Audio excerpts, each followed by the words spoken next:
Монгол иргэнээс сайхан бэлэг Япон улсад хийж байгаа ажлын айлчлал амжилттай өргөлдөж байна. Айлчлалын хүрээнд Монгол иргэнээс сайхан бэлэг Японы ерөнхий сайд Шинзо Абе нар Монгол-Японы эдийн засгийн түншлэлийн хилцээрд гарын үсэг зурж хамтарсан мэдээлэл хийсэн байна.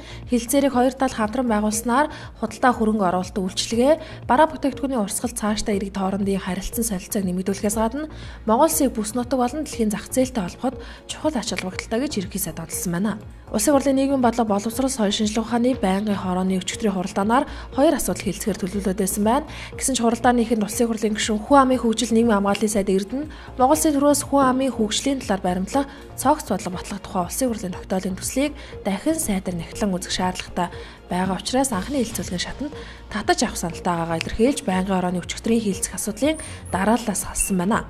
Оросын улбаны улсын мөнгөн нэмэгдэх рублийн ханш унж бараа бүтээгдэхүүн амьдарсан Монголын уламжлалт сар шинийн баяр утгагүй тохиогч байгаатай холбогдуулан Алтан булаг Хяактын хилээр бизнес эрхлэхээр Оросын улбаны улсыг зорж байгаа зорчигчдын тоо эрс нэмэгдэж тээврийн эрхслийн бөөгнөрл үүссэн байна. Иргэдээр хүндрэл учруулж байгаа энэхүү дугаарлалт Монголын дэлхийн хил хяналтын байгууллагуудаас үл хамаарч байгаа бөгөөд Оросын улбаны улсын шалган нэвтрүүлэх албах хяналт шалгалтыг маш удаан хийж цөөн тонны машиныг татж байгаатай холбоотой гинэ.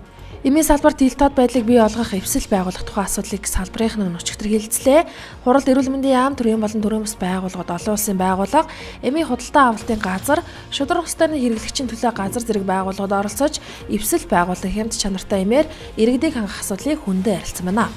Монгол агнаас зохион байгуулах гадаад төлөвтийн дуудлага худалдаагаар банкуд 1951-ээс 1957 төгрөгийн ханштаагаар 31.7 сая $, 312-оос 313 төгрөгийн ханшаар 105.8 сая вон худалдаа авах саналыг тус ирүүлсэн байна.